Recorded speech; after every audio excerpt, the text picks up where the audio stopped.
What if a single decision could turn a routine dive into a nightmare? Tonight, we descend into the chilling true story of 4 friends who ignored a deadly warning and paid the ultimate price.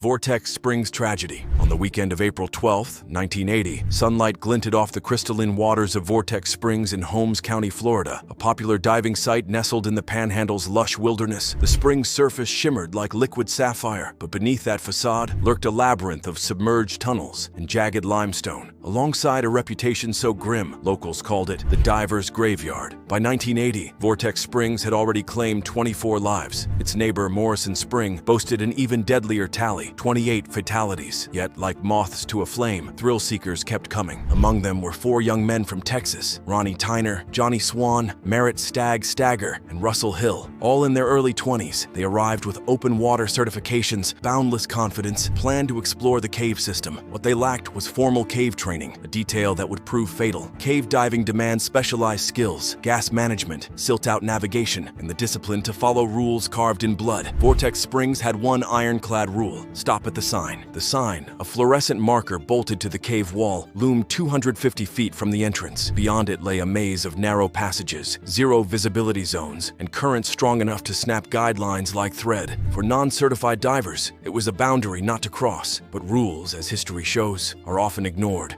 The group spent hours prepping gear, checking regulators, securing tanks, and debating their route. Witnesses recalled their laughter echoing across the spring, a stark contrast to the seasoned divers nearby who methodically rehearsed emergency drills. Tyner, the de facto leader, unfurled a spool of twine, a flimsy safety line meant to guide their return. Experienced cave divers use thick, weighted nylon lines resistant to tangles. Twine was a gamble, one they'd soon regret. At 10:17 a.m., they slipped beneath the surface. Bubbles fizzed upward as their fins churned the sandy bottom, silt clouds blooming in their wake. Sunlight faded rapidly, replaced by the ghostly glow of their dive lights. The water temperature plunged from 72 degrees Fahrenheit to a bone-numbing 55 degrees Fahrenheit as they descended. Their beams swept across ancient limestone walls, pockmarked by eons of acidic erosion. Small fish darted into crevices, fleeing the intruders. For the first 200 feet, the dive went smoothly. Then, the sign materialized, a glowing specter in the gloom. "Stop!" it commanded. This was their last chance to turn back. They didn't. Laying out twine behind them, the group pressed onward. The tunnel narrowed, ceilings dipping lower, walls squeezing tighter. Unseen currents tugged at their gear. At 300 feet, the twine snagged on a jagged outcrop.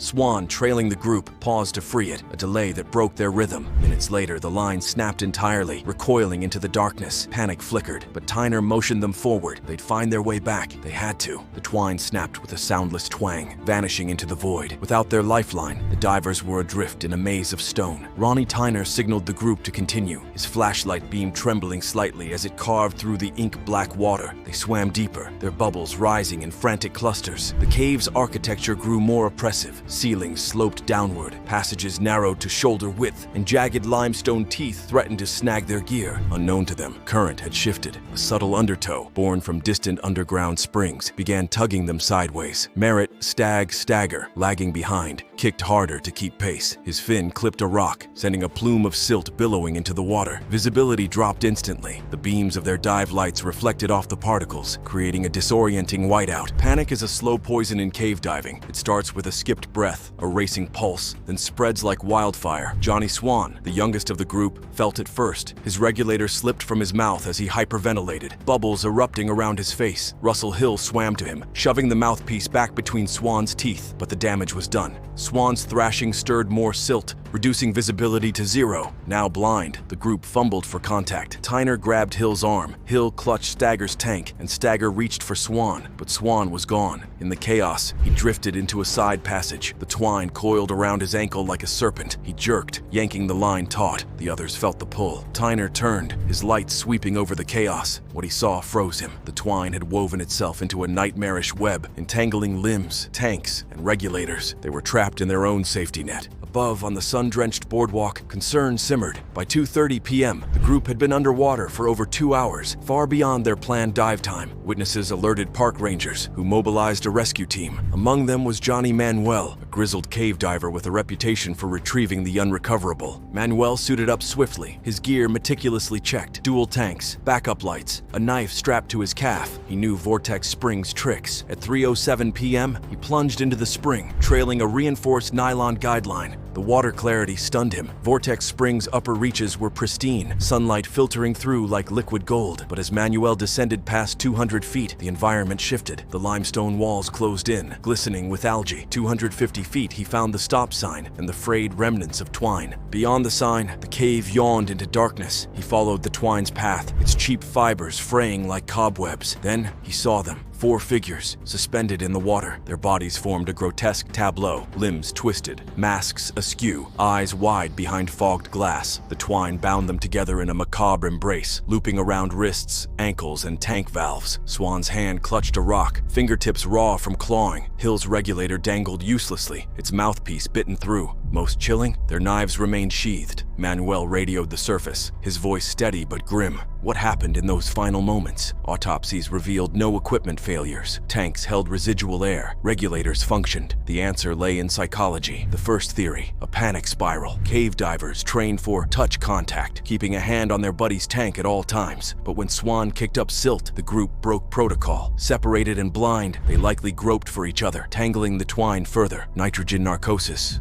though mild at this depth, may have dulled their critical thinking. Theory number 2, the current's betrayal. Vortex Springs' underground currents are unpredictable. A surge could have swept Swan into the side passage, dragging the others with him. The twine, never meant for stress, snapped under tension, but not before ensnaring them. The last theory focuses on the knives that weren't used. Fear, utter, crippling fear. Each diver carried a blade, yet none unsheathed it. Why? Fear paralyzes. In the blackness, with air dwindling, their brains likely fixated on escape, not solutions. The cave had taken their lives, and that was not a theory. It was a fact. As Manuel worked to free the bodies, a rock dislodged from the ceiling, striking his shoulder. Pain radiated down his arm, but he steadied himself. This cave doesn't discriminate, and composure at all times is key. Even rescuers aren't spared. Johnny Manuel surfaced with Russell Hill's body at 4:23 p.m., his shoulder throbbing from the cave's parting blow. Above, the spring buzzed with grim activity. Police divers, forensic teams, and a crowd of onlookers drawn by morbid curiosity. News vans lined the parking lot, cameras trained on the water. By nightfall, all 4 bodies had been recovered. Autopsies confirmed the obvious. Drowning exacerbated by panic-induced oxygen depletion, but the why lingered like a shadow. Vortex Springs tragedy sent shockwaves through the diving community. Forums erupted with debates. Veterans blamed complacency. Newbies questioned their own limits. Dive shops in Florida's cave country tightened rental policies, demanding proof of cave certification. The National Speleological Society, NSS, revised its safety guidelines, emphasizing redundant gear, 2 lights, 2 knives, 2 cutting devices. Yet, as every experienced cave diver will tell you, gear does not replace judgment. Caves do not care about your certifications. Ronnie Tyner's parents donated his gear to the National Diving Museum, sealing it in a glass case labeled "The Price of Curiosity." Johnny Swan's sister launched a non-profit, Safe Dive initiative, lobbying for mandatory cave diving education in open water courses. Merritt Stagger's fiancée left Florida, unable to stomach the sight of water. Russell Hill's father, a retired Navy diver, spent years petitioning to seal Vortex Springs Cave permanently. Their grief underscored a brutal truth: underwater caves do not forgive. Unlike ocean diving, where surfacing is always an option, cave systems offer no escape hatch. A silt out becomes a death sentence. A snapped guideline strands you in a liquid hellhole, and panic amplifies every risk. While the Vortex Springs story unfolded, another horror brewed 400 miles north in the shadowy depths of Big Shoals Cave, Arkansas. The Big Shoals Cave tragedy, December 1981. Big Shoals Lake Cave, Arkansas. Nestled deep within the Ozark Mountains, this submerged labyrinth was no sun-drenched Florida spring. Its waters ran cold and opaque, stained the color of steeped tea by tannins leaching from decaying cypress roots. Sunlight died at the surface, snuffed out by a suffocating layer of algae. Below, jagged limestone walls twisted into narrow tunnels, their floors blanketed in silt so fine a single fin stroke could choke the water into blackness. Locals spoke of the cave in hushed tones, swapping stories of a monstrous catfish lurking in its depths, a 70-pound leviathan with eyes like saucers and jaws strong enough to snap a fishing rod. For one man, the legend became an obsession. The diver, whose name remains shrouded in mystery, was no novice. 30 34, he held a National Association of Underwater Instructors certification, a gold standard in recreational diving. With 8 years of open water experience, he'd logged dives in Florida's reefs and Missouri's Clearwater Springs. But cave diving, that demanded a different skill set entirely. Redundant air supplies, guideline reels to mark escape routes, and always having a diving buddy. Yet on the evening of September 26, 1981, the man arrived at Big Shoals alone. His gear reflected reckless confidence. A single aluminum 80 tank strapped to his back, a handheld flashlight with fresh batteries, and a fishing line strung with 5-pound catfish bait. No secondary air source, no knife to cut entanglement, no guideline reel to trace his path back. His plan was equal parts ambition and folly: to descend into the cave's deepest chamber, set his line, and lure the mythical catfish to the surface, a feat that would crown him a local legend. Witnesses later described him as calm, even jovial, as he waded into the lake. A group of campers watched from the shore, their fire crackling as dusk settled over the forest. At 6:45 p.m., he adjusted his mask, bit down on his regulator, and slipped beneath the surface. Bubbles fizzed upward, marking his descent. Then, silence. Big Shoals was no ordinary dive site. Its entrance, a submerged vertical shaft, dropped 40 feet before branching into a network of tunnels. Some widened into chambers the size of subway cars, others constricted to 18-inch crawl spaces, their ceilings studded with limestone daggers. The water temperature hovered at 50 degrees Fahrenheit, cold enough to induce hypothermia within hours. But the greatest threat lay in the silt. Unlike Florida's sandy caves, Big Shoals' floors were coated in loess, a flour-like sediment deposited by ancient glaciers. Disturb it, and visibility vanished in seconds, erasing all sense of direction. Seasoned cave divers treated Big Shoals with reverence. They dove in teams, using weighted nylon guidelines and jump lines to navigate side passages. They carried redundant lights, backup regulators, and staged tanks for decompression. This diver carried none of that. Witnesses timed his disappearance, 6:45 p.m. By 7:30 p.m., the campers grew uneasy. No bubbles, no movement. One man waded into the shallows, shining a flashlight into the abyss. The beam dissolved into murk. By 8 p.m., they alerted park rangers. Rescue teams arrived by midnight. Leading the effort was William Bill Burns, a Missouri-based cave diver with a reputation for recovering the unrecoverable. Burns had pulled bodies from Florida's Devil's Eye and Missouri's Bonne Terre mine. But Big Shoals, in his words, it was a different animal.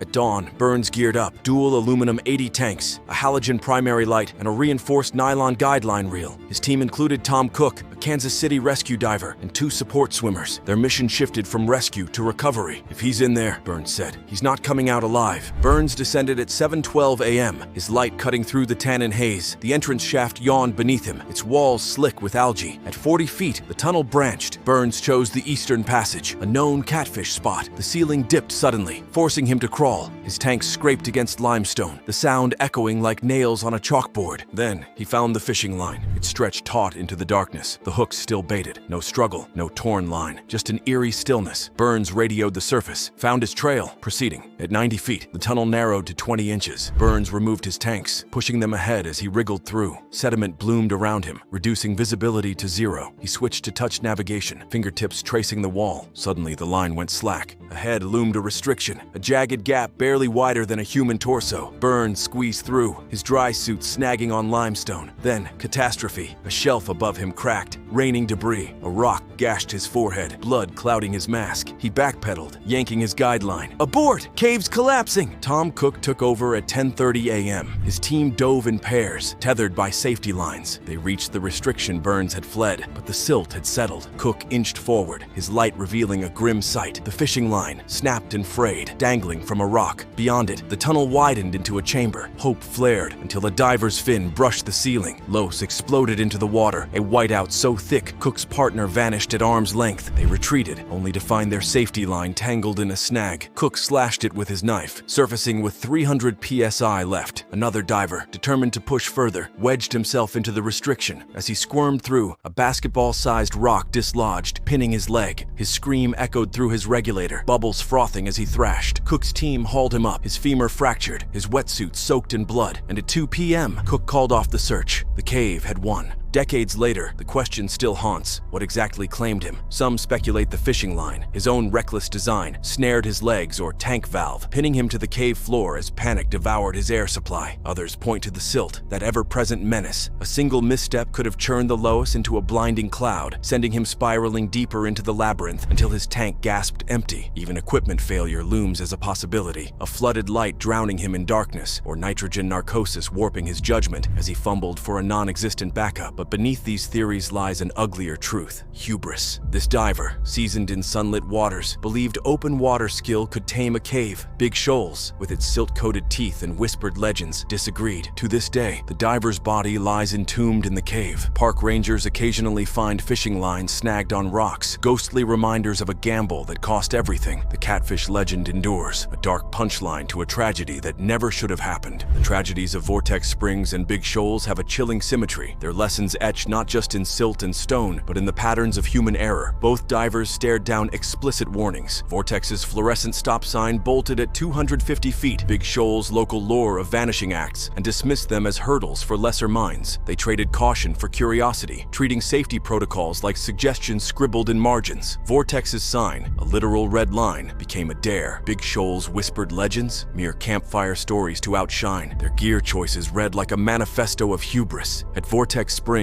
the thin, frayed twine, laughably inadequate, betrayed them, tangling into a death snare where weighted nylon lines might have held. At Big Shoals, a lone aluminum 80 tank dangled like a ticking clock, devoid of the redundancy cave divers demand. Dual regulators, staged bailout bottles, backup lights. Solo dives sealed their fates. Underwater caves punish isolation. No buddy to share air during a regulator failure. No second pair of eyes to spot a silt-out's first swirl. Each is a death sentence on its own. Vortex's quartet, though a team, might as well have been alone. Their twine no substitute for the rule of thirds or touch contact protocols. The Big Shoals diver, truly solitary, vanished without a witness to his final thrash. In the end, both sites exposed the same truth. Underwater caves demand humility, and they reward preparation. They annihilate ego. The diver's stories, though separated by miles and years, can be boiled down to a single, sobering statement: the water always wins. That said, cave diving has come a long way since the catfish catastrophe. Fatalities have plummeted since the 1980s, thanks to stricter training and technology. Rebreathers recycle exhaled gas, extending dive times. Trimix gas blends reduce narcosis. Underwater drones map tunnels in advance. But as the tragedies at Eagle's Nest and Dean's Blue Hole proved, innovation cannot eliminate risk. The families of Vortex Springs victims still gather annually, tossing flowers into the spring. Big Shoals remains closed to divers, its depths silent. Why do we share these stories? Not to sensationalize, but to honor the lost and to warn the living. Underwater caves are not playgrounds. They are temples of stone, governed by laws written in nitrogen and darkness. Respect them, prepare relentlessly, dive with humility. Drowned. In the pitch-black depths of the twin caves, visibility increasingly dropped as the waters pressed in from all sides, thick and unrelenting, stirring up the sediments below. Panic sets in, breaths quickened. The only sound these divers could hear was the rhythmic hiss of their own breath through their diving regulator. What began as an exciting dive for three friends quickly turned into an unimaginable nightmare. Only two made it back. What went wrong that day? How did a routine dive in one of Florida's most renowned underwater cave systems become a fight for survival? Let us dive into today's video as we uncover the tragedy of the Twin Caves. Twin Caves is well known for its complex system of tunnels beneath the water's surface. The intricate network of caverns includes several jump tunnels that branch off into broader tunnels and three routes that stretch hundreds of feet below the surface. The Twin Caves are in Marianna, Florida, about 65 miles northwest of Tallahassee, at the base of Merritt's Mill Pond in a park. Merritt's Mill Pond's pure light blue waters and sparse vegetation make it a popular place to swim and dive. According to Cave Atlas, the Twin Caves are located around 880 feet from the swimming platform at the artificial pond. With three tubes that descend to even deeper depths, the cave system stretches back hundreds of feet. The cavern gradually drops from a depth of 20 to 100 feet.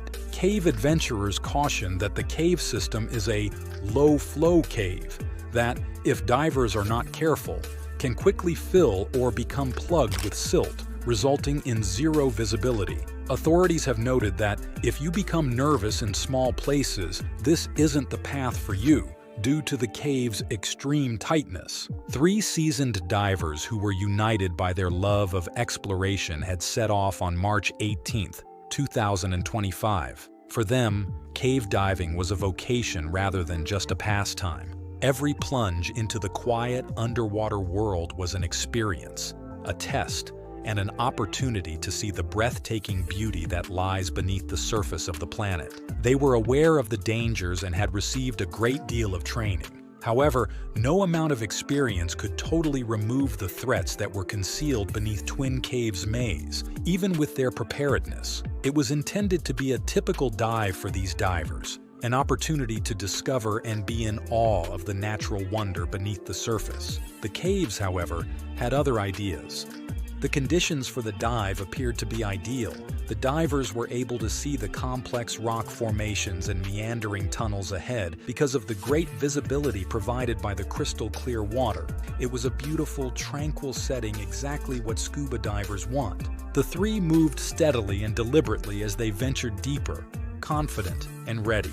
Using their diving gear, training, and expertise, each diver remained respectfully aware of their surroundings. However, the cave's erratic character was hidden beneath its seeming calm. The divers ventured farther into the depths, unaware of the danger that loomed, where even a slight disruption could make their voyage into a nightmarish ordeal. Conditions can quickly alter in underwater caves like Twin Caves. Silting, which occurs when fine sediment on the cave floor is disturbed, frequently by a diver's movement, is one of the main risks. A thick cloud is formed as the silt rises into the water, obstructing all vision. When there are no currents to wash it away, the darkness takes over. It is impervious to even the brightest dive lights. Divers can lose sight of their guidelines, which is the only way to return to safety. Panic may arise during this disorientation, leading to rapid breathing and oxygen deprivation. It is almost impossible to make a safe return without good vision or clear reasoning. One mistake altered everything as the divers navigated Twin Caves' winding passageways. The fine sediment below was disturbed by a thoughtless fin kick or even the smallest brush against the cave floor. In a matter of seconds, a thick silt cloud rose, blotting out the light and leaving the divers in total darkness. Visibility completely vanished. The cave's walls appeared to disappear and the once clear way was gone. Their once powerful diving lights now only emitted a lifeless, drab glow. Panic started to set in.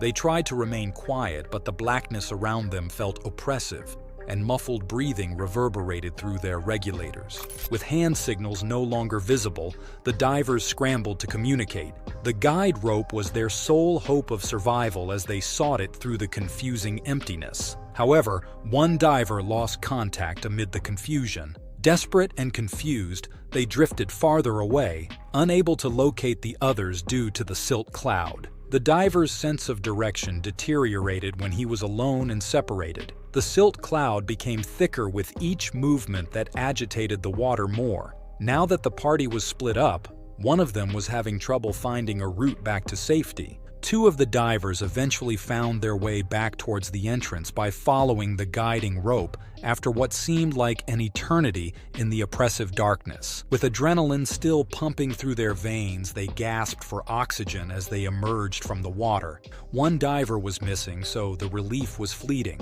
Urgency replaced panic. In the hopes that their friend would follow, they looked across the water's surface. But there was no sound in the cave. They promptly sounded the alarm after realizing how serious the situation was. The overdue diver warning was received by the Jackson County Sheriff's Office around 1:15 p.m. Every minute that went by diminished the likelihood of survival, and time was of the essence. Without hesitation, emergency responders mobilized. Officers from the Florida Fish and Wildlife Conservation Commission and Jackson County Fire and Rescue responded to the site. They enlisted experts from Cave Adventures, a nearby diving shop renowned for its skilled cave rescue divers, after realizing how complicated the situation was. The rescue effort started as the clock was running out.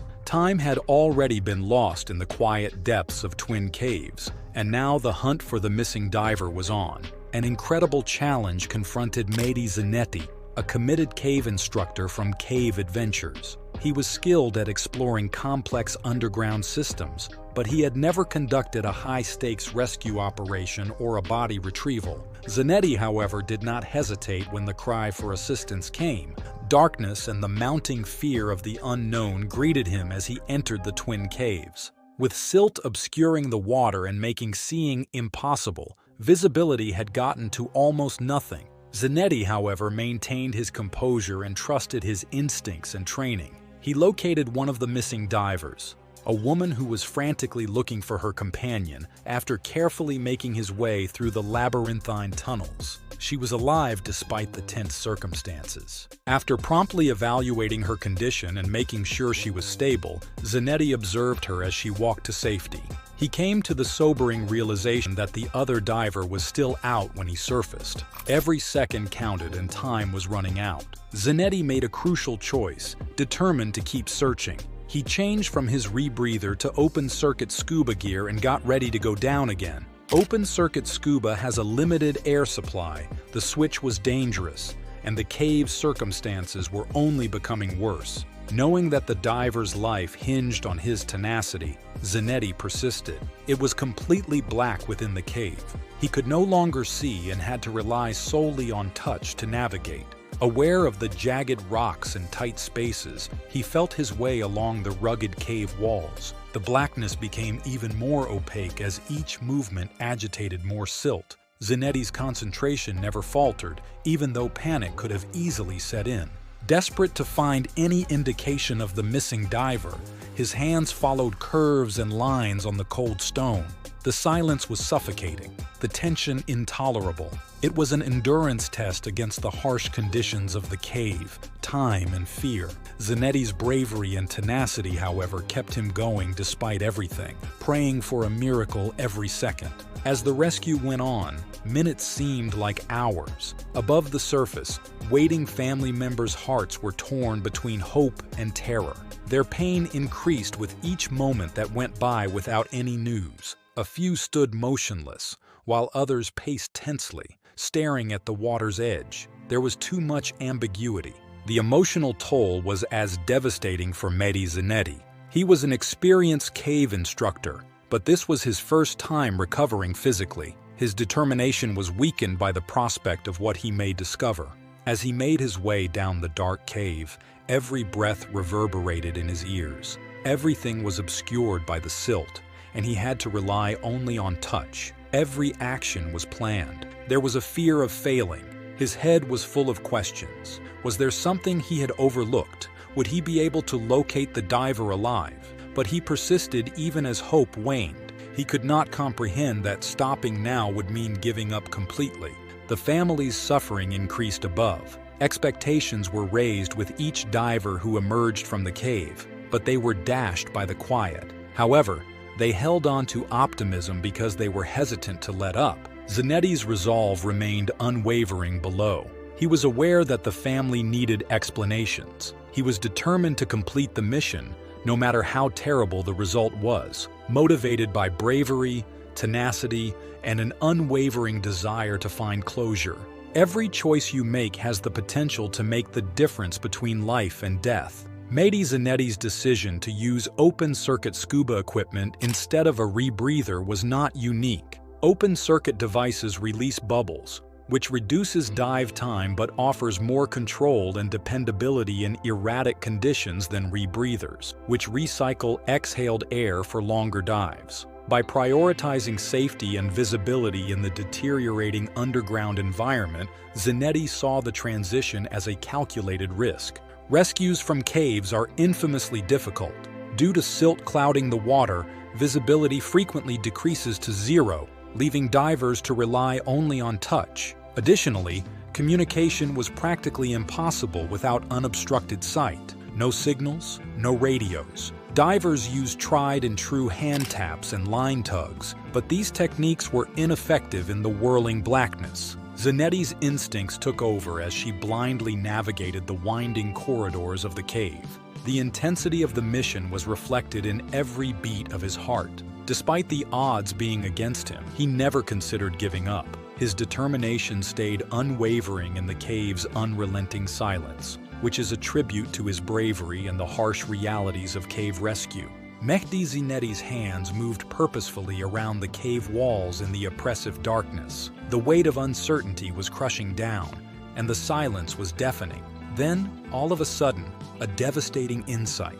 His fingers touched the dead body of the diver who had vanished. A surge of grief and resolve swept through him. Zinetti struggled to maintain his composure as he made his way through the tight, harsh portions. Every movement was held to by the murky water, which resisted his advances. The terrible task at hand was brought home with each jerk of the guide rope. At last, the dead diver burst through the surface and came into view. The job was accomplished, but the emotional toll was devastating.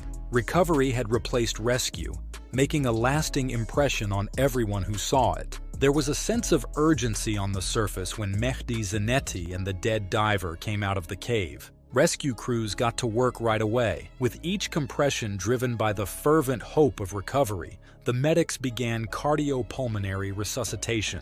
The minutes passed with no sign of life, despite the rhythmic efforts to pull the diver back. The awful words were finally uttered. The diver was declared dead. The rescue scene was silent. Grief now weighed on faces that had once been stiff with determination. After securing the scene, the Jackson County Sheriff's Office started to investigate what had gone wrong. Each piece of equipment was a possible clue, and it was carefully collected for analysis. Expert divers like Ed Sorensen and Florida fish and wildlife investigators were ready to examine the diver's equipment and look for any mistakes or malfunctions. Zinetti, the remaining divers and responders were interviewed. The silt, the confusion, and the enormous panic that preceded the disaster were all depicted in each report. Still, it was unclear if this could have been avoided. Following the incident, the cave diving community had to deal with the sobering reminder of the risks associated with the activity. Like many other underwater cave systems, Twin Caves is a maze with unforeseen twists and unseen dangers. The forces of nature can overwhelm even the most experienced divers. Discussions over safety procedures were rekindled after the tragedy. Experts argued over the need for more safety measures, even though cave diving already requires intense training and close adherence to protocols. Should diving times be subject to more stringent restrictions? More focus on buddy systems? Improved means of communicating in low visibility settings? Industry veteran Ed Sorensen stressed the value of ongoing education and situational awareness. When conditions worsen, even seasoned divers can be taken by surprise, he said. Discussions in training facilities and diving forums centered on the usage of backup air supplies, effective line management, and making decisions under pressure. The accident also highlighted the psychological difficulties associated with cave diving. A diver's deadliest enemy is panic. Therefore, training that mimics high-stress situations can save lives. To make sure divers are ready for the worst, there were also discussions about promoting more frequent rescue exercises. The tragedy's human component persisted despite the ongoing technical analyses and safety discussions. The diver was a person with dreams, loved ones, and a common interest in undersea exploration. They were more than just a victim.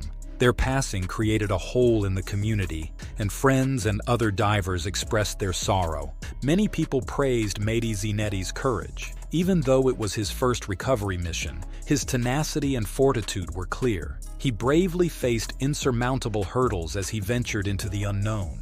Although he will surely carry the emotional scars of the encounter with him, his efforts demonstrated the enormous responsibility rescue divers bear. The community considered the indisputable appeal of discovery as they paid tribute to the diver. Humans are naturally curious and want to see the wonder and beauty that lie beneath the surface of the world. However, there are risks associated with this pursuit. One of the most difficult and harsh types of exploration is still cave diving, where environmental awareness and preparation are crucial. These facts are brought home by the Twin Caves incident. It exhorts divers to be modest and cautious in their approach, to treasure each successful dive and to keep in mind others who were less fortunate. In remembrance of those who ventured before them, the diving community also keeps up its dedication to making every descent safer by exchanging tales and lessons. Thank you for watching. Do not forget to subscribe, like, and comment. Bye for now. We'll see you in our upcoming video. What starts as a thrilling adventure can sometimes take a terrifying turn. For many cave divers, the deep, dark, and mysterious underwater caves offer the ultimate challenge, an escape into the unknown. But for some, that escape became a nightmare. Trapped in a pitch-black cave, running out of air, with no way back, these divers face life or death situations they never saw coming. So stick around until the end as we uncover 3 of the most chilling cave diving disasters ever recorded. Without further ado, let us dive in. The Ellison's Cave Tragedy. On February 12, 2011, a group of college students set out for what they thought would be an exciting underground adventure. Their destination? Ellison's Cave, a massive vertical cave tucked away in Walker County, Georgia. This cave is not just any ordinary cave. It is one of the deepest in the United States, ranking 12th in the country. Breathtaking yet treacherous place that only the most experienced cave divers dare to explore. The group consisted of 10 students, 5 young men and 5 young women. Among them were Grant Lockenbach, 20, and Michael Peary, just 18 years old. Full of energy and excitement, they parked their cars at the base of Pigeon Mountain and began their trek up toward the cave's entrance. But there was one major problem. It was February, and winter in the Appalachian Mountains is absolutely brutal. Temperatures inside the cave would be even harsher. The students, however, were inexperienced and completely unprepared for the bone-chilling conditions awaiting them. Still, their excitement kept them moving forward. They stepped into the cold, dark tunnels, the sound of dripping water echoing around them as they ventured deeper inside. Eventually, they arrived at the edge of one of the cave's most infamous drops, the warm-up pit, a staggering 125-foot vertical drop. But what happened next turned their adventure into a nightmare. One of the students accidentally dropped a bag into the pit, a bag containing most of the group's essential gear. Losing it meant turning back, and some members immediately suggested they do just that. But Grant refused. Determined to continue the journey, he volunteered to climb down and retrieve the bag. As he descended into the pit, cave's deadly grip tightened around him. The deeper he went, colder it became, with a massive underground waterfall roaring nearby. The water in the cave, a near freezing 30 degrees Fahrenheit. Trying to avoid the icy cascade, Grant attempted to swing himself away from the falling water, but in doing so, he got tangled in his rope. Now completely trapped, he found himself falling straight into the frigid water. The moment the icy torrent hit him, his body began shutting down. Panicked and freezing, he screamed for help. That is when Michael, his friend and now his would-be rescuer, sprang into action. Without hesitation, he strapped on a harness and rushed down after Grant. The rope whizzed as Michael descended at full speed, determined to pull his friend to safety. But then, disaster struck again. Michael, too, became tangled in the ropes. Now, both young men were helplessly trapped. The powerful waterfall hammered against them, making it impossible to move. The freezing water pulled their bodies into its relentless grasp, and in a heartbreaking turn of events, Michael was dragged under. By now, Grant was barely clinging to life. Realizing the severity of the situation, the rest of the group raced back up the cave and down the mountain to get help. At 2:19 p.m., emergency responders were alerted. Rescue teams rushed to the scene, assembling a complex pulley system to reach the trapped students as quickly as possible. Every second mattered. At 3:30 p.m., they finally reached Grant and Michael, but it was too late. Cold had already taken their lives. Their bodies were unresponsive, stiff from hypothermia. 2 young adventurers lost to the merciless depths of Ellison's Cave. The volcano tube story. Located about 300 miles off the western coast of Africa, Tenerife has become a breathtaking destination,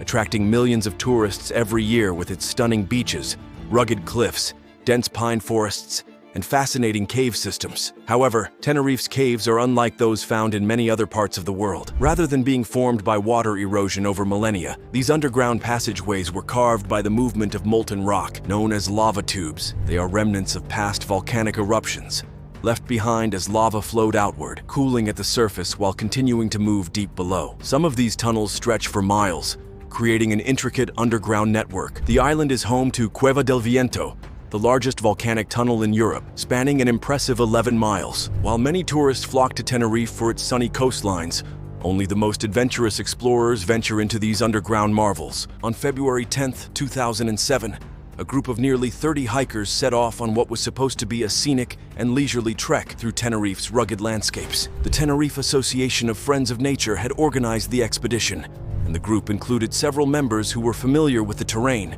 as well as a few scholarship recipients from the Canary Astrophysics Institute. Plan was simple: traverse the island's peaks and ravines, and when necessary, use one of the lava tubes as a shortcut beneath a mountain. As the group approached the base of a towering ridge, they faced two choices: climb over the mountain or pass through one of the island's underground galleries. Given that this was meant to be a relaxed hike rather than a strenuous climb, the latter option seemed ideal. Without a professional guide leading them, the hikers relied on directions relayed via text messages from someone familiar with the area. This decision would prove to be a fatal mistake. Unknowingly, they entered the wrong tunnel. Unlike the safe passage they had intended to take, this particular lava tube was a dangerous, oxygen-deprived chamber. As they shuffled forward in a single file line, ankle-deep in water, the confined space grew darker and the air became heavier. At first, no one noticed anything unusual, but as they ventured deeper, something eerie began to happen. At around 3 p.m., nearly a mile into the tunnel, several hikers began to feel lightheaded. Before anyone could fully process what was happening, one person collapsed, then another and another. Within moments,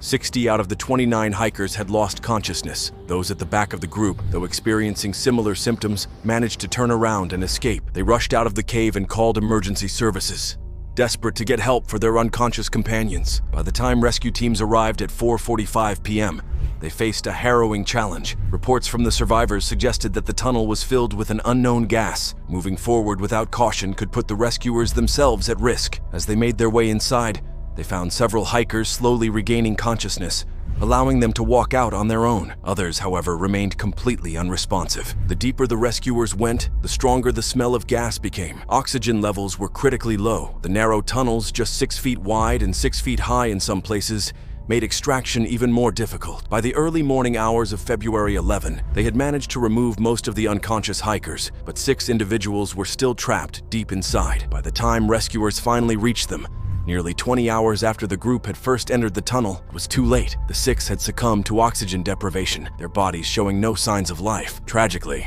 experts later confirmed that they had likely died within minutes of exposure to the concentrated volcanic gases. While Tenerife's volcanic activity is not as immediately dramatic as in other parts of the world, its underground network remains dangerously active. Beneath the island's surface, magma-generated gases continue to seep through lava tubes, sometimes accumulating in deadly concentrations. These gases are heavier than air, meaning that as they fill an enclosed space, they gradually replace breathable oxygen. By the time a person realizes they are in danger, it is often too late to escape. Following the tragic incident, local authorities declared 3 days of mourning in honor of the 6 victims. The event served as a stark reminder of the hidden dangers lurking beneath Tenerife's beautiful landscapes. While the island remains a popular travel destination, its volcanic past is never far beneath the surface. The infamous Nutty Putty Cave incident. The Nutty Putty Cave, a labyrinth of tight, twisting passageways, was a well-known attraction for caving enthusiasts. Located in Utah, Cave was notorious for its claustrophobic tunnels,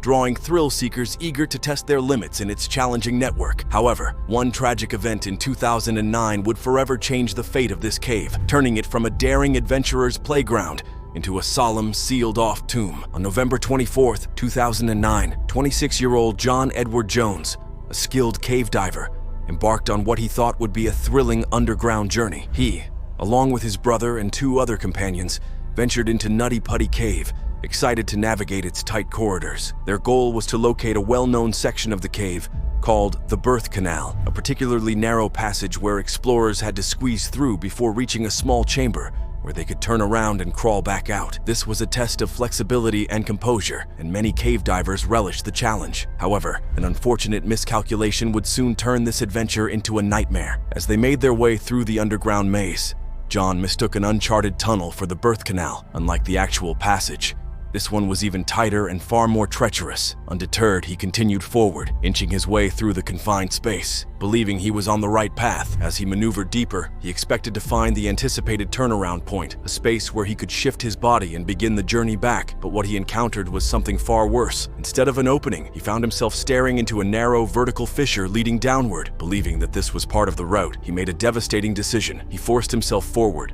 head first, into the tight crevice. The moment he realized his mistake, it was too late. The passage was not just narrow, it was almost impossibly tight, just 10 inches wide and 18 inches tall. As he tried to wiggle backward, gravity worked against him. His body had slipped further into the space, wedging him in an upside-down position with his arms pinned by his sides. Panic set in. He was now completely immobilized, 400 feet from the cave's entrance, in a space so small that breathing itself became a struggle. The terrifying reality dawned on him. He was utterly stuck, and escape without assistance was impossible. His brother and companions, realizing the dire situation, quickly sought help. Within hours, a massive rescue effort was underway. Over 100 rescuers, including trained cave specialists, arrived at the scene, determined to pull John to safety. They devised a sophisticated rope and pulley system, carefully anchoring it within the cave's narrow walls. Slowly but surely, they began to hoist John upward. For nearly 24 hours, rescuers worked tirelessly, inching him out of the deadly grip of the rock. Each movement was painstakingly slow, as any sudden force could injure him further. Throughout the ordeal, John remained conscious, communicating with his rescuers despite his unimaginable discomfort. Just as hope seemed within reach, disaster struck. The pulley system, strained under immense pressure, suddenly failed. John, who had been painstakingly pulled partway out, slipped back into the crevice. The devastating setback left rescuers scrambling for another solution. Unfortunately, the prolonged upside-down position had already taken a severe toll on his body. Trapped for an extended period in a position where his blood flow was heavily restricted, John's body could no longer endure the stress. After hours of exhaustive efforts, his body succumbed to the strain, and he suffered cardiac arrest. With no safe way to recover his body, a heartbreaking decision was made. His family, along with the landowner, agreed that the risks of another rescue attempt were too great. Instead, they chose to seal the cave permanently, making it John's final resting place. Today, Nutty Putty Cave remains closed, its entrance sealed with concrete, a solemn reminder of the dangers lurking within the depths of the earth. John Edward Jones's tragic story stands as a cautionary tale, reminding adventurers of the risks that come with exploring the unknown. The Weeki Wachee Spring, tucked away in Florida's Weeki Wachee Wildlife Management Area,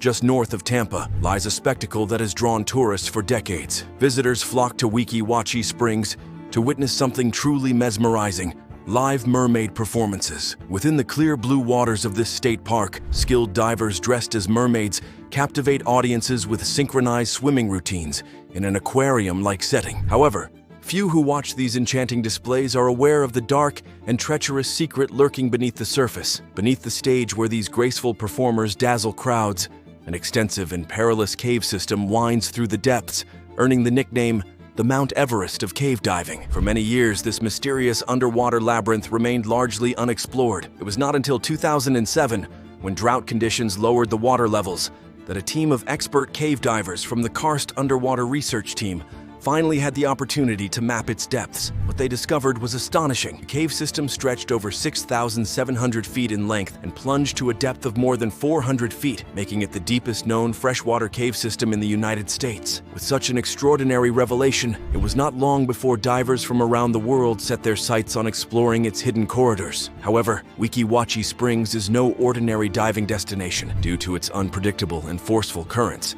access is strictly controlled, requiring not only special permits, but also the ideal water conditions. Every single day, over 117 million gallons of water surge through the cave system, creating an incredibly powerful flow. Divers have likened the experience to scaling a rock face while being blasted by a fire hose. Because of these extreme conditions, caves have proven to be more than just an enticing challenge. They have also been deadly. Several divers have lost their lives within its depths, making Weeki Wachee one of the most dangerous underwater cave systems in the world. One such tragic incident occurred on March 31st, 2012, when a seasoned diver named Marcin K. set out on a routine exploration with 5 fellow members of the Karst team. An information technology professional by day, Marcin's true passion was cave diving. Despite his mother's fears about his dangerous hobby, he reassured her that if he ever lost his life in the depths, he would at least have died doing what he loved. That fateful afternoon, after the final mermaid performance concluded, Marcin and his team suited up and entered the water around 3:30 p.m. As they descended, they passed through a narrow entrance, the size of a doorway, where the already fierce current intensified, rushing past them at an astonishing 1,800 gallons per second. Their goal was to reach a depth of 178 feet, navigating through tight crevices and tunnels as they mapped out new sections of the cave. After some time exploring, Marcin signaled that he was ready to ascend, a routine part of any dive. But as he made his way up, his teammates watched in horror as he suddenly veered off course. Instead of following the designated guide rope toward the exit, he shot into one of the most restricted and perilous parts of the system. It was a baffling and alarming move, especially for someone as experienced as Marson. By the time the others caught up, they found him wedged in an impossibly tight crevice, trapped and struggling to free himself. Despite their desperate attempts to pull him loose, he remained stuck, his air supply depleting rapidly. When they signaled to him, he did not seem to respond. Realizing the urgency of the situation, they rushed to the surface to call for help. Within minutes, support divers were back in the water, descending as fast as possible. But when they reached Marson, the sight was devastating. He was motionless. His mask had slipped onto his forehead, his regulator floated uselessly in the current, and his body was lifeless. After nearly an hour of painstaking effort, they finally freed him and brought him to the surface. A quick check of his air gauge revealed something chilling. He still had plenty of oxygen left. This meant he had not suffocated. Instead, the cause of his death was later determined to be an arterial gas embolism, a deadly condition caused by rapid ascent while holding one's breath. As divers descend, pressure increases, causing nitrogen to dissolve into the bloodstream. If a diver surfaces too quickly without exhaling properly, expanding gas can form bubbles in the arteries, blocking blood flow and leading to almost instant death. Marson had succumbed to this condition, likely becoming disoriented during his ascent, which explained why he took the wrong route. By the time his team reached him, he had already passed away. His death was a sobering reminder of the risks that even the most experienced divers face in the unpredictable and perilous depths of Weeki Wachee Springs. Today, the cave system remains one of the most challenging and restricted dive sites in the world, a place where beauty and danger exist in equal measure. Cave diving is an awe-inspiring yet unforgiving pursuit, where even the most skilled divers can find themselves in life-threatening situations. The tragic stories of those who lost their lives exploring the depths of the unknown serve as haunting reminders of just how dangerous these underwater labyrinths can be. What do you think about these incidents? Do the risks outweigh the thrill of adventure? Let us know in the comments. And if you found this video interesting, be sure to like, subscribe, and turn on notifications so you never miss an update. We appreciate your time and hope to see you in the next video. Be careful what you look for and be careful what you wish for. You see this guy? He went cave searching. When he found what he was looking for, like Avatar Roku from Avatar: The Last Airbender, he vanished. In June 2014, a mysterious comment on YouTube set off a chain of events that has puzzled many to this day. The comment, posted by a user named Snakebit McGee, described an unusual experience in a cave near the Mojave Desert. The cave was shaped like a giant letter M and was located near Nellis Air Force Base in Area 51. According to McGee, as he entered the cave, his body began to vibrate intensely, an experience so strange that he fled in fear. Little did he know, this comment would spark widespread curiosity and change his life forever. Snakebit McGee's real identity was Kenny Leaf, a 47-year-old hiker with a passion for exploring remote locations. He had an impressive hiking record across Nevada and California, often venturing solo into the wild. Kenny also posted occasional videos on his own YouTube channel where he shared his outdoor adventures. His comment about the cave caught the attention of many online, with people intrigued by the mysterious cave he described. They were especially curious about the strange vibration he claimed to have felt. Kenny's online persona quickly gained attention as people became fascinated with his adventurous spirit and bold claims. He often boasted about his solo hikes, stating that he had been doing this for over 20 years. He described scaling mountain peaks, navigating dangerous cliffs, and surviving tough conditions. He even told a story about being rescued by helicopter after injuring his leg while hiking. Despite his many wild stories, some viewers were skeptical and demanded proof of his extraordinary feats. The story of the M Cave sparked even more curiosity when Kenny promised to return to the cave and document his experience. He wrote that he would bring a camera and a 9mm pistol for protection, as the terrain was difficult and dangerous. People online egged him on, urging him to go back and film what he found. Finally, in October 2014, Kenny set out to fulfill his promise, determined to find the mysterious cave once more. On his hike, Kenny filmed his journey and shared updates with his followers. He described the challenging 10-hour hike through the mountains north of Las Vegas, heading towards the cave he had discovered earlier. He explained that the cave was located in a narrow crevice, and he had been spooked the first time he encountered it. He felt the strange vibration the closer he got to the cave, which made him decide to leave without exploring further. This time, however, he was determined to go back and see what lay inside. As Kenny ventured closer to the M cave, he described the landscape around him. The cave itself, shaped like a large M, stood on the side of a mountain, looking just as he remembered. He was excited to explore it further, but also cautious. His earlier fear lingered in his mind. With his camera in hand and a gun for protection, Kenny made his way toward the entrance of the cave, hoping to uncover whatever secret it might hold. However, despite his efforts, Kenny's journey took an unexpected turn. After making his way through the narrow crevice and reaching the cave, he vanished without a trace. His last video, which was posted on YouTube, was the last anyone heard from him. Since then, the mystery of Kenny's disappearance has only deepened. Some believe he was caught up in something far bigger than he ever imagined, while others think he simply got lost in the wild. Kenny V's story is one full of mystery, adventure, and unanswered questions. It all began in 2014 when Kenny, an avid hiker, shared a comment on YouTube about a mysterious cave he'd discovered. This cave, which he called the M Cave because of its M shape, was located in the Mojave Desert, not far from Area 51. Kenny described an eerie feeling when he approached the cave. His whole body vibrated, and it made him feel uneasy, enough to turn around and leave. Despite being an experienced hiker and spelunker, Kenny had never felt such fear before. This odd experience caught the attention of many online, especially those into hiking and conspiracy theories. They were intrigued by the idea of a hidden cave near the infamous Area 51, with some believing it might be a secret military base entrance. Others thought it was just an ordinary cave, but Kenny's description of the strange vibrations made many curious. Kenny was no stranger to hiking alone. He often boasted about his adventurous life, tackling tough terrain and mountains. His solo expeditions were the stuff of legend, and his online followers loved hearing about them. However, the M Cave was different. Despite his many daring hikes, he couldn't shake the strange feeling it gave him.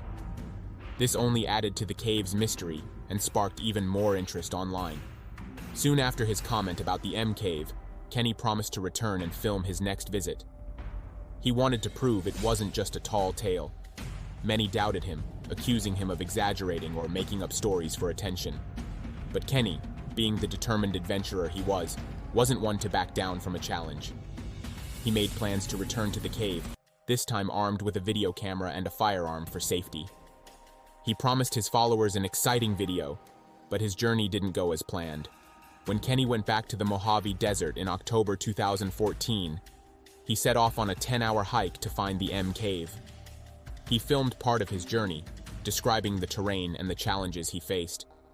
Unfortunately, after hours of hiking, he couldn't find the cave. Frustrated but undeterred, he returned home and posted a video online admitting his failure. He promised to keep searching until he found the M Cave again, and he even dared his critics to join him on the hike. But no one took him up on the challenge. As Kenny planned his next hike, he made a comment about wanting to spend 3 days hiking and covering 40 miles to find the cave. But soon, something strange happened. Kenny vanished. In early November 2014, he went on another solo hike, this time without a camera to slow him down. He planned to camp for 2 days in the mountains near his home, but after that, no one heard from him.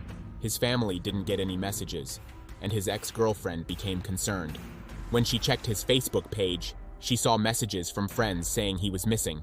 His disappearance was reported on November 17th. His former sister-in-law, Susan, told a reporter that she was shocked by the news.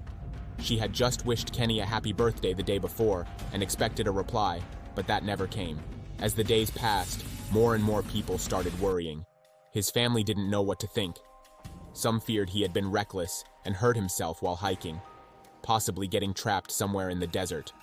Rescue teams were sent out, and on November 22nd, they found Kenny's truck, and then something that made everyone even more confused: his cell phone. It was found near an old mine that was featured in one of Kenny's earlier videos. The phone was lying next to mine, but it was unclear whether Kenny dropped it or if he had intentionally left it there. It was a strange clue, and many people began speculating about what happened to him. Was it an accident or something more sinister? Kenny's daughter Vicky was also contacted. She immediately became suspicious when she heard about the phone being found by the mine. In Nevada, people often talked about how bodies could be hidden in abandoned mines, never to be found. She couldn't believe that her dad would just leave his phone behind like that. Something about it didn't seem right, and she feared that this might be part of a bigger mystery. After Kenny went missing, the trail went cold after that. But years later, a comment from his ex-girlfriend, Sharon, stirred up a whole new theory about what happened to him. She claimed that the commander of the search and rescue team told her that their search ended when the tracks reached the mine and there was nowhere else to go. It was a puzzling end to the search, especially since Kenny had been missing for so long. One thing that seemed strange was when Kenny was reported missing. Sharon didn't contact the authorities until November 17th, a full week after he had gone missing. That delay made people question the timing of the search. The police report said that the search didn't begin until 12 days after Kenny's hike. At that point, it was too late. Search teams only found his cell phone next to mine, and by then, they were no longer searching actively. A human can only survive in the desert for so long without water, so people were left wondering if this was a case of pure bad luck. Many theories surfaced about Kenny's disappearance. Some believed he stumbled upon a hidden tunnel connected to Area 51 and was somehow silenced. Kenny had always shown interest in UFOs and extraterrestrial life, often interacting with people online who believed in aliens. His connection to the mysterious M Cave, which he claimed to have found near Area 51, made the whole thing seem even stranger. But this theory was just that, a theory. Other, more practical ideas suggested that Kenny simply succumbed to the desert elements or maybe fell into a mining shaft. A few people who had been following the case suggested that the phone was left deliberately by Kenny. The phone was found near a landmark, the old mine, and it seemed like it was meant to be found. If Kenny wanted to keep his phone hidden, he would have tossed it somewhere out in the desert, far from the mine. But that didn't happen. The idea was that Kenny might have wanted people to believe he had fallen into the mine. Search teams even dropped a camera into the mine shaft, but there was nothing there. Still, the phone being found there added an eerie twist to the whole mystery. As time passed, people started to question Kenny's risky behavior. He was always pushing himself to do more, sometimes without proper preparation. He had even gotten injured before, and in his last video, he tripped during a hike. His reckless nature in the desert made some people think he had simply taken one step too many and met an unfortunate fate. One comment from a YouTube user, a retired archaeologist, pointed out that the desert is full of dangerous old mining shafts. People, including hikers and dirt bikers, had fallen into them before, so it wasn't out of the question that Kenny could have made a simple mistake and fallen into one of these deep holes. This seemed like a plausible explanation to many. But the mystery didn't die there.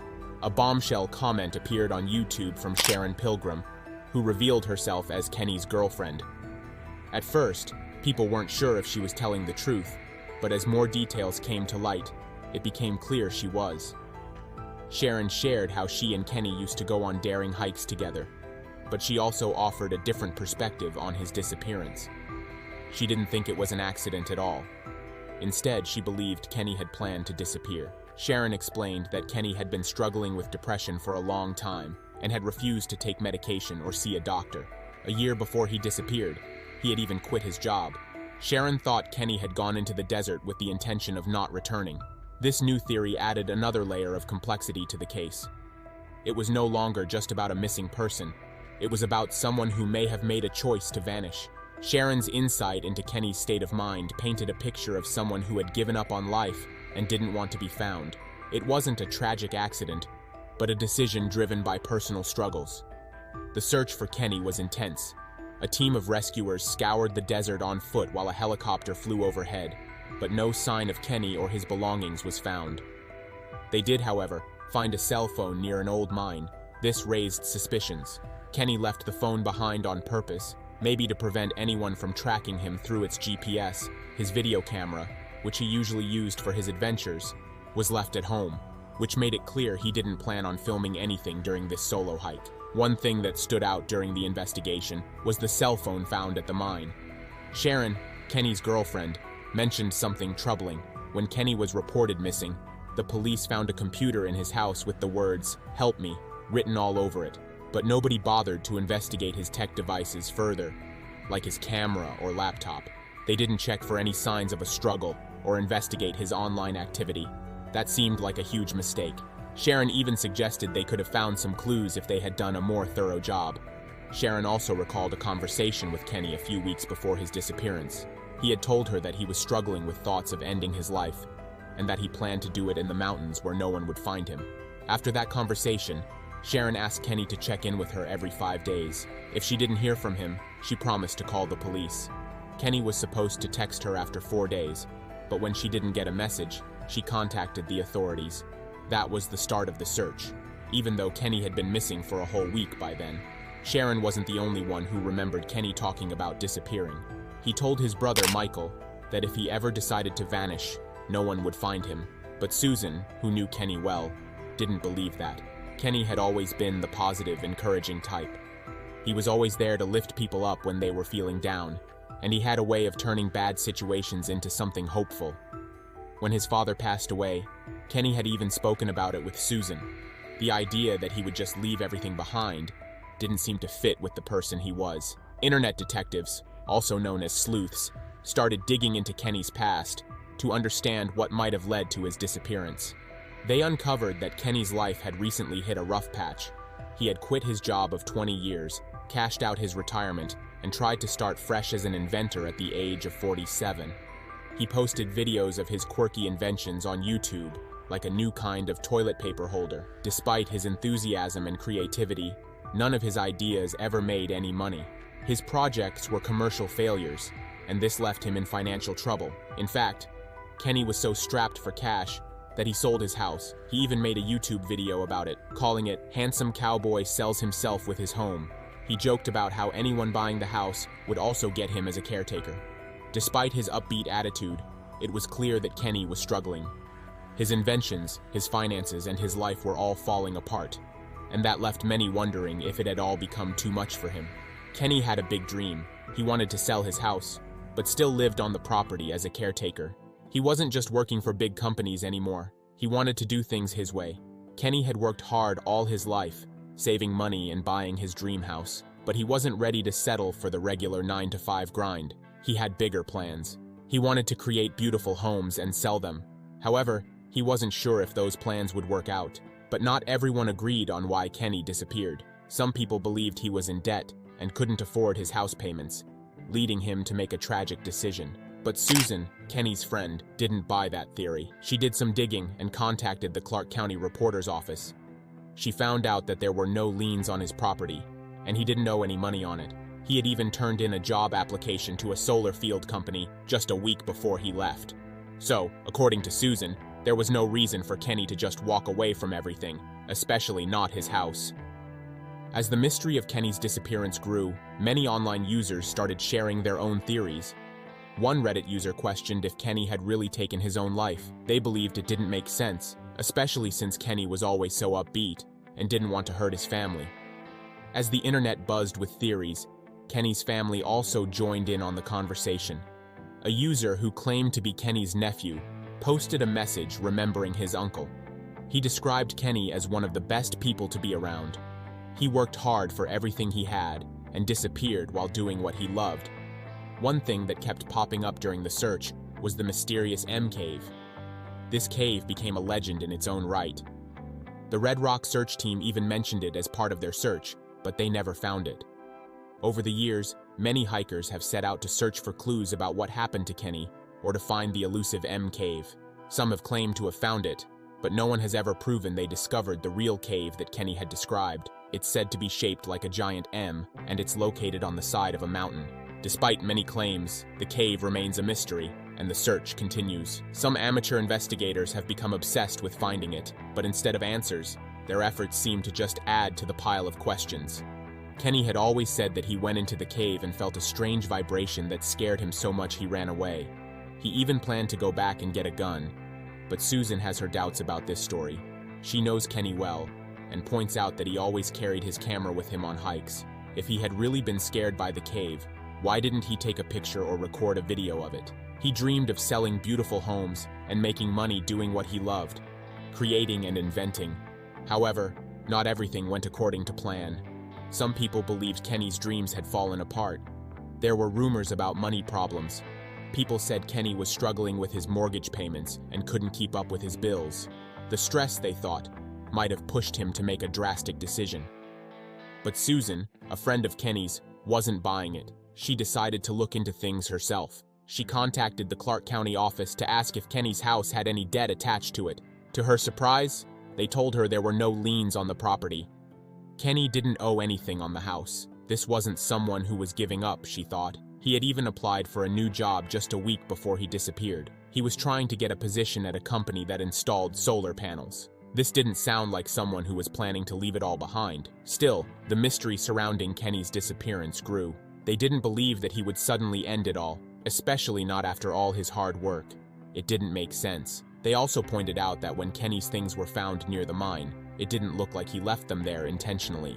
Items like his keys and cell phone usually end up in our pockets, not just dropped and left behind. Maybe they fell out, or maybe someone had placed them there to mislead the search. Kenny's family, especially his nephew David, wasn't about to let it go. David wrote online that Kenny was one of the best people around. Kenny worked hard for everything he had, and he wasn't the type to just disappear without a reason. Sharon, Kenny's girlfriend, also got involved. She posted videos to her YouTube channel, showing happy moments with Kenny. One video even showed them hiking, laughing, and having a good time. It didn't match the idea of someone who was planning to vanish without a trace. The most interesting part of the story was the M Cave. According to Kenny, there was a mysterious cave he had stumbled upon during one of his hikes. He described it as having a strange, vibrating energy that scared him. He ran out of the cave, planning to return with a gun for protection. The cave became a legend. Search teams even mentioned it in their efforts to find Kenny. Over the years, many hikers set out to find the cave, hoping to discover what had happened to Kenny, or to locate the mysterious cave he had described. Some claimed to have found it, but no one could ever confirm it. The idea of the M Cave kept people talking, but it only added more questions. Why didn't Kenny take any pictures or video of the cave if he was so scared by it? Sharon said Kenny always carried his camera on hikes. So why, when faced with something as strange as the M Cave, didn't he take a picture? Some hikers, even when facing dangerous animals like mountain lions, are quick to pull out their phones and record. If something had happened to Kenny, why wasn't there any footage? Over the years, people kept searching, but no answers were found. Susan, however, believed Kenny wasn't as troubled as some thought. She didn't think he was in financial trouble or planning to end his life. She knew Kenny was an inventor with big ideas, even if they didn't always work out. He had plans for the future, plans to keep creating. To her, Kenny had a lot of life left to live. But the more people searched, the more they realized that Kenny's disappearance was a mystery that was far from being solved. While theories continued to flood the internet, the truth remained elusive. What happened to Kenny? Was it an accident, or was there something more sinister at play? No one knew for sure. All they had were pieces of a puzzle, with more questions than answers. Kenny's story wasn't over, but it was a story that would never be fully understood. The search for the truth continued, and the mystery of the M Cave lived on. Beneath Utah's serene desert lies a tragedy sealed in concrete, a makeshift tomb that guards a secret darker than its pitch-black tunnels. This is the story of John Jones, a man who entered Nutty Putty Cave for adventure, but became its eternal prisoner. The Nutty Putty Cave System, a claustrophobic labyrinth coiled beneath Utah's arid scrubland near Salt Lake City, was never meant to be a grave. Discovered in 1960 by Dale Green, a local geology student surveying groundwater channels, its name derived from the peculiar putty-like clay lining its walls, a damp, khaki-colored sediment that smeared like wet chalk under touch. Early explorers marveled at its contorted passages, some so narrow they required adventurers to exhale fully to compress their rib cages, earning the tightest squeezes nicknames like the Pancake and Devil's Pinch. The main entrance, a hole just 30 inches wide, barely wider than a standard oven door, funneled adventurers into a network of tunnels likened to worming through a soda straw by veteran spelunkers. By the early 2000s, Nutty Putty had morphed into a rite of passage for thrill seekers, its reputation buoyed by online forums and word-of-mouth lore. Annual visitor numbers swelled to 25,000, drawing everyone from college students on daredevil benders to families seeking suburban escapism. But the cave's playful nickname belied a sinister undercurrent. Between 1999 and 2004, over a dozen rescues stained its record. In 2001, a 23-year-old BYU student became trapped in the pancake for 7 hours after his headlamp failed, leaving him disoriented in total darkness. Rescuers later found him dehydrated and hypothermic, his fingernails torn from clawing at unyielding limestone. 2 years later, a 16-year-old boy wedged himself upside down in a vertical chute near the birth canal, his legs pinned above his head for 14 hours. Blood pooled in his brain, inducing hallucinations of fire ants crawling under his skin, according to his post-rescue medical report. Each incident chipped away at Nutty Putty's beginner-friendly veneer, yet its allure persisted. Guides marketed it as Utah's natural obstacle course, seriously downplaying the risks with brochures featuring grinning tourists caked in mud. Local authorities, armed with all these incident logs and liability concerns, labeled Nutty Putty a ticking time bomb. Utah's Department of Natural Resources lobbied for permanent closure, citing preventable near fatalities in memos to state legislators. Spelunking coalitions retaliated, framing the push as government overreach. Letters flooded newspapers like the Salt Lake Tribune, one ranting, "I'm tired of bureaucrats deciding what's best for us. My boys and I crawl Nutty Putty monthly. It's how we bond." Another argued, "If we close every risky place, why not fence off mountains next?" The debate turned venomous, with explorers accusing officials of fear-mongering and officials retorting that enthusiasts prioritized adrenaline over reason. In May 2006, the state temporarily gated the cave, installing a steel door bolted into bedrock. But pressure from spelunking groups forced a compromise. By March 2009, Nutty Putty reopened under a stringent permit system requiring applications 21 days in advance, proof of caving experience, and mandatory gear checks. Rangers conducted spot inspections, though enforcement was patchy. Many explorers reused old permits or sneaked in after hours. Few realized that John Jones, the man whose tragedy would seal the cave's fate, had once trained in those very tunnels. As a boy, he'd participated in rescue drills organized by his father, playing the victim in mock scenarios. Back then, the cave felt like a second home, a maze he'd mastered. That familiarity bred a fatal assumption. Nutty Putty couldn't hurt him. John Edward Jones, a 26-year-old medical student with a promising future in pediatric cardiology, seemed an unlikely candidate for tragedy. A devoted husband and father to a toddler, with another child on the way, John balanced the rigors of medical school at the University of Virginia with weekend trips home to Utah to be with his family. His upbringing in a family of adventurers had instilled a deep respect for nature's risks. His father, Leon Jones, co-founded the Utah County Cave Rescue Team in the 1980s, a group renowned for extracting stranded hikers from slot canyons and flooded caves.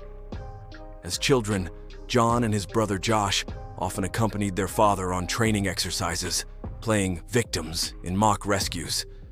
These drills taught them to stay calm under pressure, but they also fostered a quiet confidence, a belief that preparation could outmaneuver peril. By 2009, adulthood had nudged John away from spelunking. Medical school consumed his time, and fatherhood reshaped his priorities. His last serious caving expedition had been in 2005, navigating Utah's Logan Cave with Josh. Though rusty, John retained a muscular build from his high school football days, 6 feet tall, 190 pounds, with broad shoulders that would later prove disastrous in Nutty Putty's confines.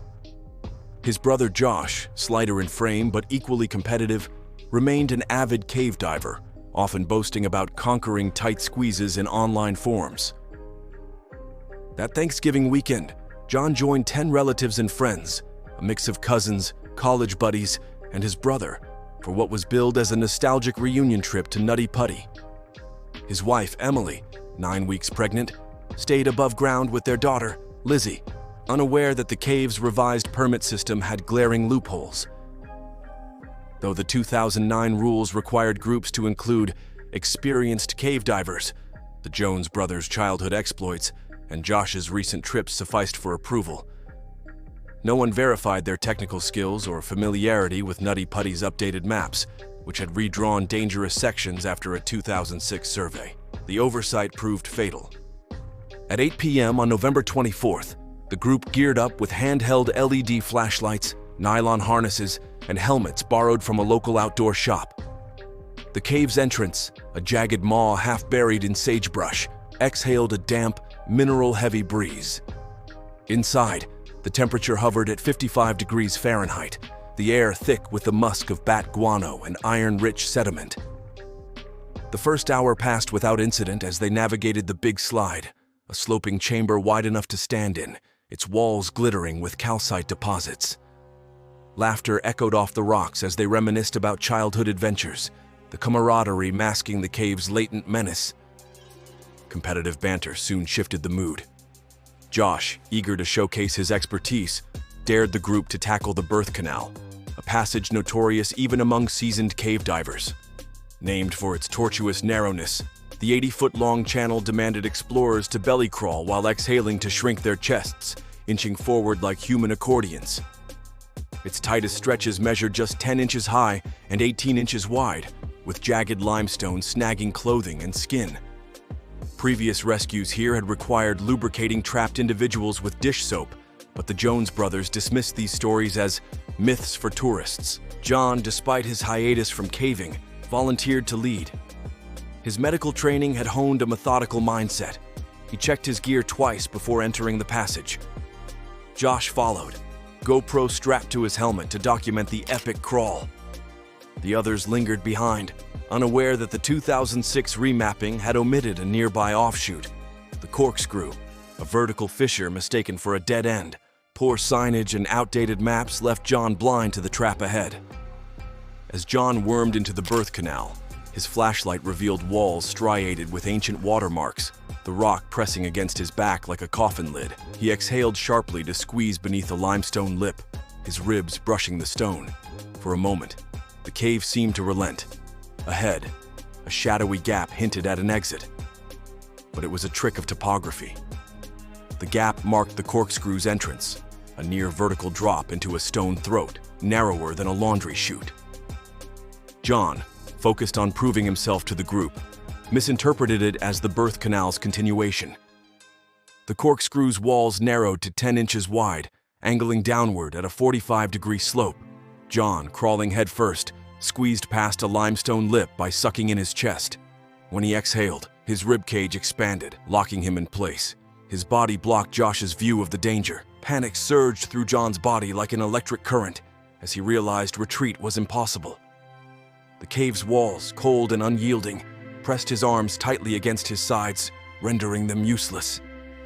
His chest, expanded after exhaling to navigate the limestone lip, now acted as a natural anchor, locking him in place. Every attempt to wriggle backward only ground his ribs into jagged rock, sending sharp pains radiating through his torso. The darkness was absolute, save for the narrow beam of his headlamp, which illuminated swirling dust particles kicked up by his frantic movements. His breathing echoed loudly in the confined space, each gasp reverberating off the stone as if the cave itself were mocking his desperation. Josh, trailing a few feet behind, initially dismissed John's stillness as a joke. He urged John to quit the prank, his voice muffled by the narrow passage. But when John's boots remained motionless, Josh's amusement curdled into dread. Shining his light forward, he saw his brother's legs rigid, toes pointed downward in a silent scream. Josh lunged, gripping John's ankles with both hands, and pulled with all his strength. The cave fought back. The friction between John's torso and the rock created a suction effect, akin to a cork stuck in a wine bottle. Each tug sank John deeper, his hips now wedged beneath an overhang. Then, without warning, the limestone beneath John's knees gave way. He plummeted headfirst into a vertical fissure, his body flipping 180 degrees until he came to rest upside down, ensnared in a space no larger than a dishwasher. His head, now positioned downward, throbbed as blood rushed to his skull, swelling his face and distorting his vision. His legs, bent at unnatural angles above him, trembled from the strain of supporting his weight. Gravity pulled fluids into his lungs, each breath gurgling as if he were drowning on dry land. Josh, paralyzed by helplessness, fumbled for the two-way radio strapped to his belt. He barked that they needed help immediately, his voice cracking. The message relayed to the surface triggered Utah's largest cave rescue mobilization in history. By midnight, a convoy of vehicles crowded the cave's entrance. Fire trucks, ambulances, and a specialized rescue van carrying Susie Matola, a 34-year-old volunteer with a decade of cave rescue experience. Matola, a mother of two and a former paramedic, had earned a reputation for coaxing calm from chaos. She descended into the cave with a team of 6, their progress slowed by the need to ferry hydraulic drills and medical kits through the birth canal's tightest bends. When Matola reached John, nearly 8 hours after his entrapment, the scene defied worst-case scenarios. John's face, engorged from inverted blood flow, resembled a grotesque mask, his eyes reduced to slits. His breathing came in wet, labored rasps, a symptom of pulmonary edema as fluid inundated his lungs. Matola's training kicked in. She assured John he'd be free by sunrise, a white lie to stave off panic, while internally calculating the grim odds. Rescuers rigged a pulley system to his ankles, but the cave's brittle rock crumbled under stress, raining debris. Matola radioed for a portable oxygen tank, its hiss barely audible over John's ragged breaths. Above ground, the rescue swelled to over 100 personnel, including engineers debating whether to drill a parallel shaft. Helicopters circled, their searchlights slicing through the desert night, while John's wife, Emily, clutched a blanket around her shoulders, her unborn child kicking as if sensing the turmoil. Below, the cave's silence deepened, its walls indifferent to the human drama unfolding in its belly. The rescue team's brainstorming session resembled a war council scrambling for Hail Mary strategies. One proposal involved coating the cave walls in vegetable oil, a tactic borrowed from livestock rescues where lubricants ease stuck animals from mud. Engineers calculated it would require 50 gallons to slick the limestone, but the risk of John inhaling the viscous fluid nixed the plan. Another grim suggestion involved fracturing John's femurs to reduce his profile, a medieval-sounding measure debated in hushed tones. A trauma surgeon on site vetoed it, warning the shock alone could kill him before extraction. The most viable option emerged, a pulley system anchored to the surface, leveraging a 10-to-1 mechanical advantage to generate 1,500 pounds of force. Rescuers rigged a network of static ropes threaded through titanium carabiners, their hope pinned on incremental upward pulls. The cave retaliated with geological sabotage. Limestone, porous and brittle from millennia of water erosion, crumbled under drill bits meant to secure anchor points. Shards rained onto John's trapped body, lacerating his neck and embedding in his hair. Teams switched to handheld picks, but progress slowed to a crawl. Each strike reverberated through the passage, amplifying John's whimpers. Logistics became a nightmare.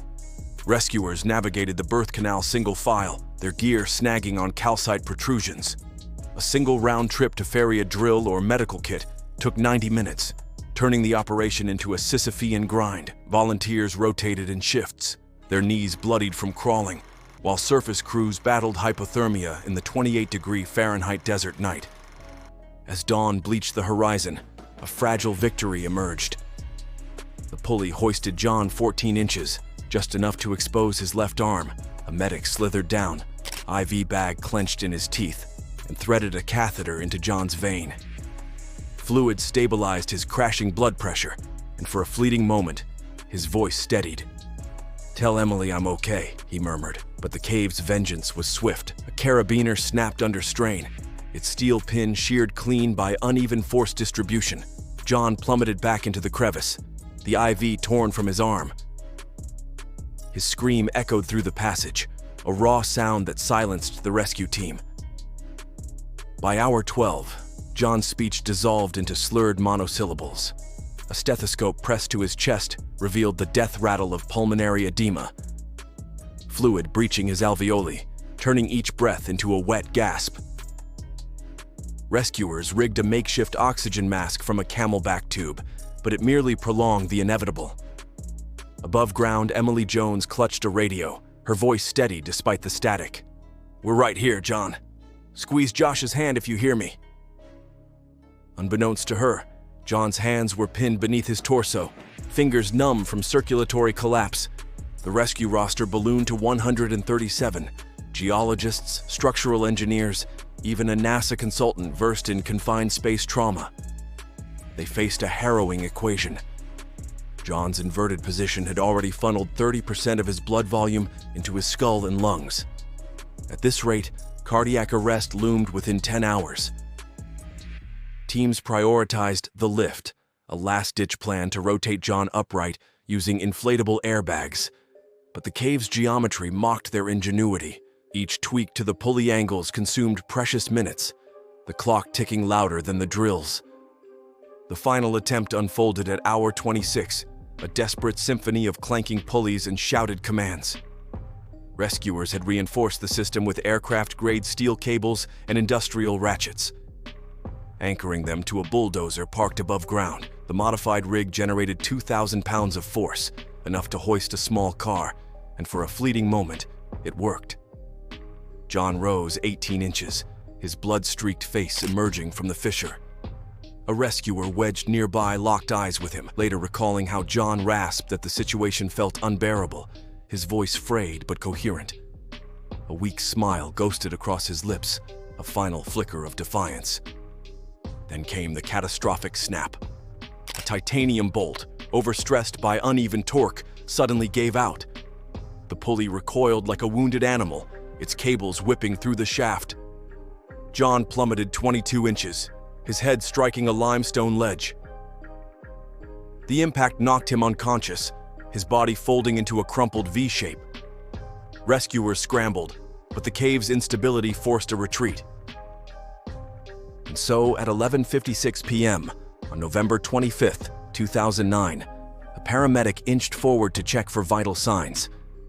John's carotid artery lay silent, his pupils fixed and dilated. The official time of death marked 28 hours of struggle. His body, contorted and irrecoverable, became part of the cave's anatomy, a macabre fixture in the stone. The decision to seal Nutty Putty Cave ignited fierce debates. Engineers presented 3D models showing that extracting John's remains would require dismantling 700 feet of passageways, destabilizing the entire system. Dynamite blasts risked collapsing the birth canal entirely, while manual excavation posed lethal hazards. Authorities framed the closure as a moral imperative, but critics accused them of sanitizing tragedy. John's family, though shattered, endorsed the plan. His father, a career rescuer, later confessed that abandoning his son's body felt like a betrayal of paternal duty, but preserving future lives became their fractured solace. Concrete became the cave's new custodian. Crews used a fast-setting mix reinforced with steel fibers, pumping over 40 cubic yards into the entrance, enough to fill 3 cement trucks. The pour took 18 hours, workers battling freezing nighttime temperatures that threatened to weaken the slurry. Sensors embedded in the concrete monitored stability for months, ensuring no fissures reopened. In the years since, seismic sensors embedded in the concrete have detected subtle shifts, hinting at the cave's slow consumption of its lone occupant. Geologists speculate that within decades, tectonic activity will compress John's remains into the limestone, a fossilized testament to human ambition and nature's indifference. John's death reshaped caving safety protocols worldwide. Within a year, Utah mandated 3D laser mapping for all public caves, a technology that could have flagged the corkscrew's dead end. Rescue teams adopted Jones kits, portable rigs with compact pulleys and carbon fiber braces designed for tight spaces. The National Speleological Society revised its training programs, emphasizing reverse reconnaissance drills, where cave divers practice retreating from tight passages head first. John's legacy also birthed the Spelunker Safety Initiative, a nonprofit co-founded by his brother Josh. The SSI's flagship program, Cave Smart, uses virtual reality to simulate entrapments, teaching novices to manage panic in claustrophobic scenarios. Ironically, Nutty Putty's tragedy became a catalyst for innovations now standard in spelunking. Biometric harnesses that alert teams if a cave diver's heart rate spikes, and breadcrumb GPS markers that withstand signal-blocking rock. The incident's cultural ripple reached beyond gear and guidelines. Documentaries like The Last Descent sparked debates on risk versus recklessness in adventure sports. Emily Jones, John's widow, became an advocate for grief counseling in rescue operations, pushing for protocols that include psychologists in crisis teams. In 2014, she published Held in the Earth, a memoir detailing her husband's final hours and her journey toward forgiveness, not of the cave, but of the complacency that deemed it safe. Nutty Putty's closure also silenced a thriving underground economy. Local guides once charged $200 per person for extreme tours of the birth canal. After 2009, Utah prosecuted 6 illegal guiding operations, sentencing organizers to fines up to $10,000. The cave's coordinates were scrubbed from maps, but amateur explorers still make pilgrimages to the site, leaving flowers or climbing chalk at the sealed entrance, a quiet rebellion against oblivion. Engineers occasionally survey the site using ground-penetrating radar, curious about the cave's stability. Their scans reveal John's body preserved in the cool, anaerobic environment, still inverted in his limestone vise. Geologists predict the cave will fully collapse by 2040, swallowed by the same forces that made it.